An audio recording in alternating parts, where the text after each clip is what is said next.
நேரடியாக கேட்ட கேள்வி போது மேலிடம் சொன்னால் யோசிப்பேனோ நினைப்பேனோ சொன்னார், அவ்வளோதான். பட் மற்றபடி வாரத்துக்கு ஒரு 20 சேனலில் தான் நீங்கள் சொன்ன மாதிரி அரவக்குறிச்சி இதுன்னு சிங்காநல்லூர்னு ஓட்டினாங்க. பட் இவர் ஆரம்பத்திலேயே, அதாவது அதிமுகவோடு கூட்டணின்னு போன ஏப்ரல் மாதம் டிசைட் பண்ண உடனேயே அவங்க கூட்டணியில் தான் வெல்லக்கூடாது என முடிவு செய்து, இப்போ மோடி அவர்கள் வந்த பொழுதும் சரி, அமித்ஷா வந்த பொழுதும் அவருக்கு தெளிவாக நல்ல பதவிகள் கொடுக்கப்படும், வெயிட் பண்ணுங்கன்னு இருக்காங்க. சரி, பிரச்சனை என்னன்னு சொன்னால், அவரை பொறுத்த வரைக்கும் இந்த முறை தமிழ்நாடு பாஜகவுக்கு 15லிருந்து 20, அவங்க நிற்கிற 27 அவங்க நிற்கிறாங்க. 4 தொகுதிகளில் 5 தொகுதியில் இவர் தமிழ் மாநில காங்கிரஸும் இது தாமரையில் நிற்க போகுது. ஸோ அந்த 32 இடங்களில் 20 இடத்துக்கு குறையாமல் ஜெயிக்கணுங்கிற ஒரு டார்கெட்டும், மற்ற இடங்களில் இரட்டையிலையும் வைக்க வேண்டியது அவருடைய கடமையாக இருக்கும். அதை செஞ்சுட்டு மீண்டும் தமிழக பாஜக தலைவராக கூட அவர் வரலாம், இல்லாட்டி மத்திய அமைச்சர் ஆவாருங்கிறது தான் என்னுடைய கருத்து. இதில் அண்ணாமலையை பொறுத்த வரைக்கும் அவருக்கு மிக முக்கியமான பதவி காத்திருக்கிறது. இன்னைக்கு தேதியில் அமித்ஷா, மோடி, இது இராணுவ அமைச்சர், உள்துறை அமைச்சர், நிதி அமைச்சர், வெளியுறவு, இந்த 5 பேர் சேர்ந்தால் கேபினெட் கமிட்டி. இவங்க முக்கியமான முடிவுகள் ஏதாவது எடுக்கணும் ஈரான் போர் சம்பந்தமாக. அதனால் 5ல் 4 பேர் இருக்கணும். வெளியுறவுத்துறை அமைச்சர் வாரத்துக்கு 7-6 நாள் வெளியில் தான் இருப்பார். அதனால் இந்த 4 பேர் இருக்கிறதுனால தான் அமித்ஷாவை போய் இவங்கெல்லாம் போய் பார்க்க வேண்டிய நிலை வருகிறது.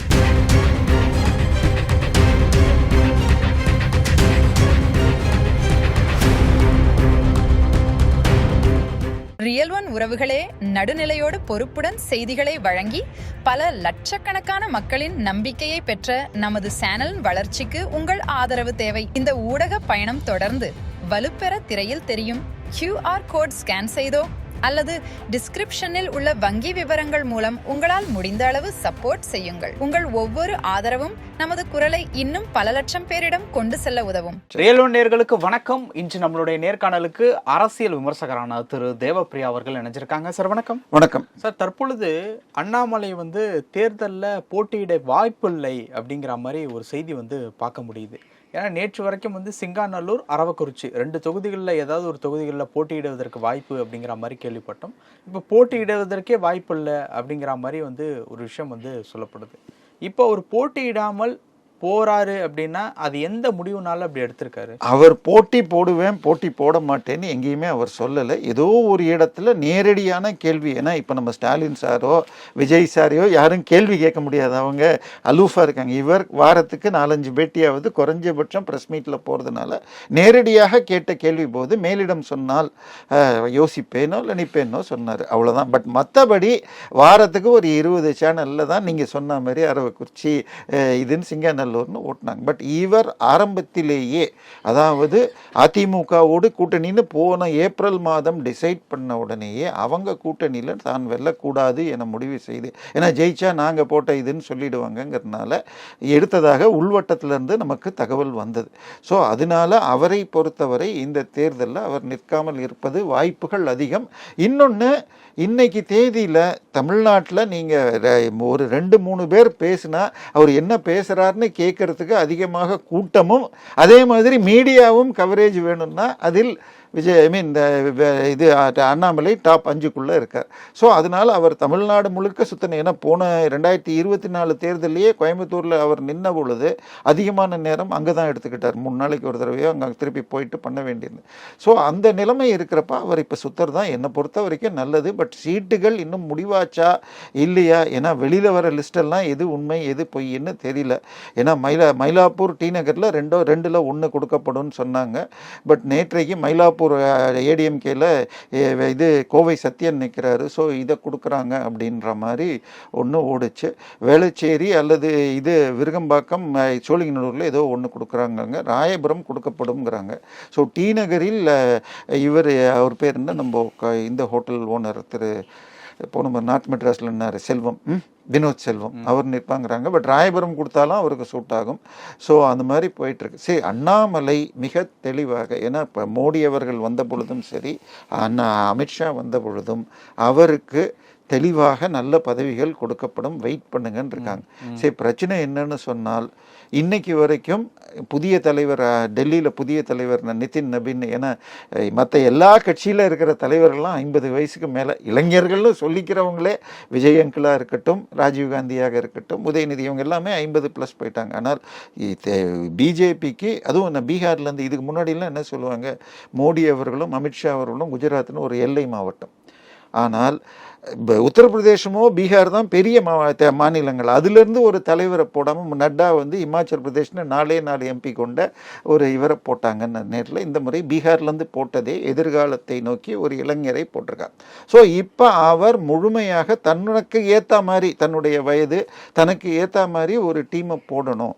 அதில் பொதுச் செயலாளர் அல்லது துணை பொதுச் செயலாளர் பதவி இவருக்கு தருவார்கள். அப்படி கொடுக்கலன்னு சொன்னால் அண்ணாமலை அவர்களுக்கு பிரைம் மினிஸ்டர் ஆஃபீஸில் ஜூனியர் மினிஸ்டர்னு கொடுத்தா அவர் கீழே சிபிஐ உட்பட எல்லாமே வருங்கிறது வாய்ப்பு இருக்கிறது. ஸோ பட் ஃபஸ்ட்டு ஆப்ஷன் கட்சிக்கு.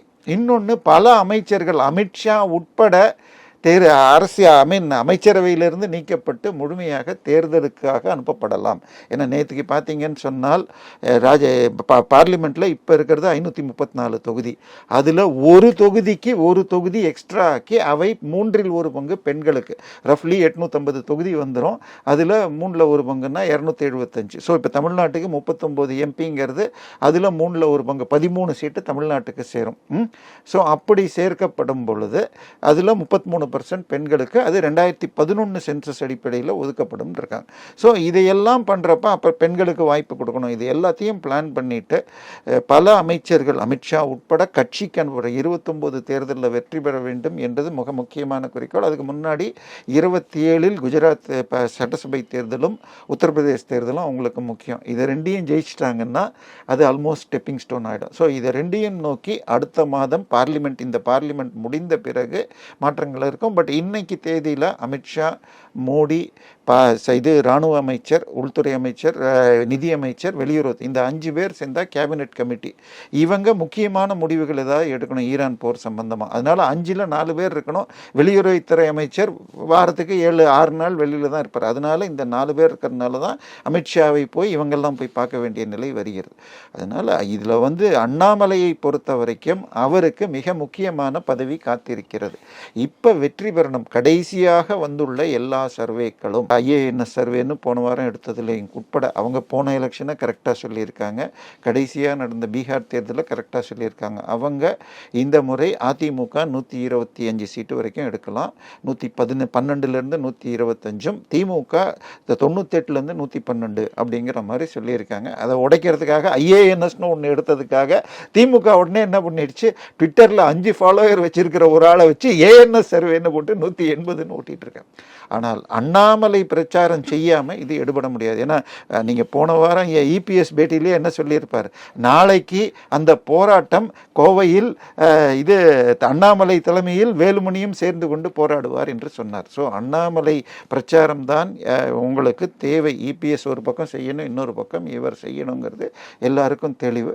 பட் கட்சியை வளர்க்கணும்னு சொன்னால் எலெக்ஷன் முடிஞ்ச பிறகு மீண்டும் அண்ணாமலையை தலைவராக்கினாலும் ஆக்கக்கூடும். தமிழக பாஜகவின் தலைவராகவும் மத்தியில் வேண்டாம், இங்கே வளர்க்கலாம், இப்போ இந்த தேர்தல் வரைக்கும் ஒரு அமைக்கபிளாக இருக்கணுங்கிறதுக்காக பண்ணாலும் தேர்தலுக்கு பிறகு அவரை கொண்டு வரலாங்கிற வாய்ப்பும் இருக்குது. ஓகே, இப்போ அவர் குடும்ப சம்பந்தமாக நிற்கலை அப்படிங்கிற மாதிரி ஒரு காரணம் வந்து சில நாட்களுக்கு முன்னாடி சொல்லப்பட்டுச்சுல்ல, அது ஏதாவது மறுபடியும் ஏதாவது? இல்லை சார், அவர் அப்போ வந்து அவருக்கு கொடுக்கப்பட்ட தொகுதி ஒரு 6 தொகுதியை கொடுத்துட்டு அதுக்கு அவர் வந்து இப்போ சுற்றுப்பயணம் பொறுப்பாளர் நாங்கள் ஐயா அந்த தொகுதியில் நிற்க, அந்த 6 தொகுதியும் அட்லீஸ்ட் கோயம்புத்தூர்லேயே கொடுத்துருந்தா பரவாயில்ல. மெட்ராஸில் விருகம்பாக்கம், அங்கே இதில் கன்னியாகுமரியில் ஒரு தொகுதி, இதில் கோயம்புத்தூரில் ஒரு தொகுதின்னு எல்லா பக்கமும் கொடுத்துருந்தது. அதில் 24 மணி நேரமும் அந்த தொகுதியுடைய அமைப்பாளர்கள் வேட்பாளர்களோட பேசிட்டு 3 நாளைக்கு ஒரு தடவை போகணும். ஸோ அப்பாவுக்கு வந்து வாரத்துக்கு 2 நாள் 3 நாள் டயாலிசிஸ் பண்ண வேண்டி, அதுவும் ஆரம்ப காலகட்டம். சரி, நீங்கள் உங்களுக்கு அது இன்னைக்கு டயாலிசிஸ் பண்ணிவிட்டு மத்தியானம் வந்து பேட்டி கொடுக்குற சில நண்பர்கள் எனக்கு இருக்காங்க. அந்த அளவுக்கு பழகிடும். ஸோ அதனால உங்களுக்கு ஆரம்ப காலகட்டத்தில் அவங்களுக்கும் பயம் இருக்குங்கிறதுனால அந்த நேரத்தில் நான் ஜாஸ்தி வெளியில் வர முடியாது, நான் அப்பாவோட இருக்கிறேன்னாரு. இப்போ அவர் பழகியிருப்பார், அதனால் அது சிக்கல் இல்லை. அவரை பொறுத்த வரைக்கும் இந்த முறை தமிழ்நாடு பாஜகவுக்கு 15லிருந்து 20, அவங்க நிற்கிற 27 அவங்க நிற்கிறாங்க. 4 தொகுதிகளில் 5 தொகுதியில் இவர் தமிழ் மாநில காங்கிரஸும் இது தாமரையில் நிற்க போகுது.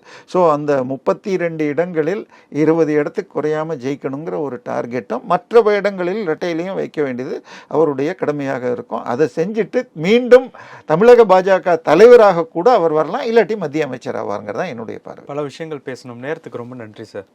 ரியல் ஒன் உறவுகளே, நடுநிலையோடு பொறுப்புடன் செய்திகளை வழங்கி பல லட்சக்கணக்கான மக்களின் நம்பிக்கையை பெற்ற நமது சேனலின் வளர்ச்சிக்கு உங்கள் ஆதரவு தேவை. இந்த ஊடக பயணம் தொடர்ந்து வலுப்பெற திரையில் தெரியும் QR கோட் ஸ்கேன் செய்தோ அல்லது டிஸ்கிரிப்ஷனில் உள்ள வங்கி விவரங்கள் மூலம் உங்களால் முடிந்த அளவு சப்போர்ட் செய்யுங்கள். உங்கள் ஒவ்வொரு ஆதரவும் நமது குரலை இன்னும் பல லட்சம் பேரிடம் கொண்டு செல்ல உதவும். உங்கள் பிசினஸ் இன்னும் அதிக மக்களை சென்றடைய வேண்டுமா? இன்றைய டிஜிட்டல் உலகில் சரியான ப்ரமோஷன் தான் வெற்றியின் முதல் படி. தமிழகம் முழுவதும் பல லட்சக்கணக்கான பார்வையாளர்களை தினமும் சென்றடையும் ரியல் ஒன் யூடியூப் சேனல்களில் உங்கள் பிசினஸ் இனி எல்லோரும் அறியட்டும்.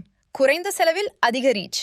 உங்கள் பிராண்டுக்கு நம்பிக்கையும் வளர்ச்சியும் சேர்க்க இன்றே எங்களை தொடர்பு கொள்ளுங்கள். 9280087164.